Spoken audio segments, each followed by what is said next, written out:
मी तेच सांगतोय विक्रांत, हे रिव्हेंज वगैरे सगळे लहान मुलांचे खेळ आहेत रे. आपण आपला वेळ हा आपली लाईन मोठी करण्यासाठी घालवूया, की दुसऱ्यांची लाईन छोटी करण्यासाठी. हो, म्हणजे आपण हातावर हात ठेवून बसूया, काहीच नको करूया. आपण करायचं ना, आपण आपल्या कंपनीला मोठं करायचं आणि तेही नंबर 1 पोझिशन हलवू न देता. कसं आहे विक्रांत, नेहमी शक्तीने नाही युक्तीने काम करायचं. डोकं वापरून आपला वेळ वाचवायचा आणि तो वाचलेला वेळ आपल्या ग्रोथसाठी यूज करायचा. म्हणजे मी तरी हेच करतो बघ. जमलं तर तुझ्याही डोक्याचा वापर असाच कर.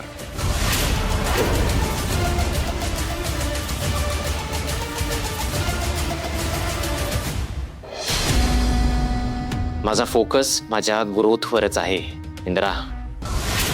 माझी शक्ती आणि युक्ती ज्या दिवशी मी वापरायला लागेन त्या दिवशी तू माझ्या पायाशी आणि ती खुर्ची माझी असेल.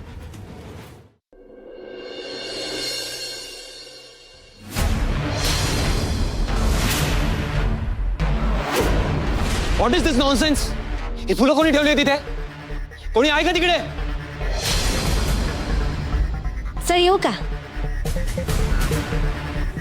तू काय करतेस इकडे? सर मीच आणली होती ती फुलं. तुला चांगलं माहितीये मला गुलाब आवडत नाहीत. मुद्दाम करतेस ना तू हे? अहो सर, त्या गुलाबांबरोबर एक चिठ्ठी पण आहे, ती तरी वाचा आधी.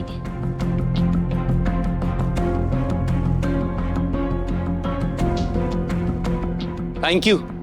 हे कशासाठी? हाय का आता? अहो तुम्ही मला त्या फ्रॉड लोकांपासून वाचवलं तर थँक्यू तर म्हणायला पाहिजे ना तुम्हाला. फॅक्टरीत निमूटपणे स्वतःची कामं करायची सोडून ही काय रिकामी कामं करते तू? हे बघ, त्या क्षणी मला जे योग्य वाटलं ते मी केलं आणि तुझ्या जागी दुसरी कुठलीही मुलगी असती ना तरी मी हेच केलं असतं. अहो सर, पण माझ्यासाठी तर मोठी गोष्ट आहे ना. तुम्ही जर तेव्हा तिथे नसतात आले तर माहित नाही काय झालं असतं. अहो, माझं अख्खं आयुष्य बरबाद झालं असतं सर. आता तुम्ही जर एवढं केलं तर मी थँक्यू तर बोलायला पाहिजे ना तुम्हाला. झालं तुझं? हे बघ, तुझ्या या फॉर्मॅलिटीमध्ये ना माझा खूप वेळ वाया गेलाय आणि तुला चांगलं माहिती आहे मला वेळ वाया गेलेला बिलकुल आवडत नाही. तुला जर मला थँक्यू म्हणायचंच असेल ना तर फॅक्टरीसाठी काहीतरी कर, फॅक्टरीसाठी कॉन्ट्रीब्यूट कर, ते जास्त आवडेल मला. निघ आता इथून आणि तुझी फुलं घेऊन जा.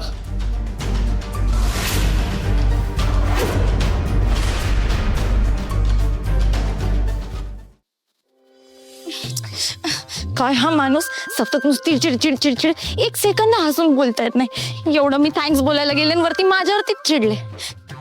थोडी छान फुलं दिली मी, वरतून मला म्हणतात की बाहेर जा निघून. काटे दिले त्यांनी मला, नुसते कडू करलं नुसतं. माझी चिडचिड होत. भावा, अरे काय मॅटर झाला? कोणाला मारायला चाललीस? अरे ते बघ ना कारलं. काय झालं? बोलली का तू थँक्यू?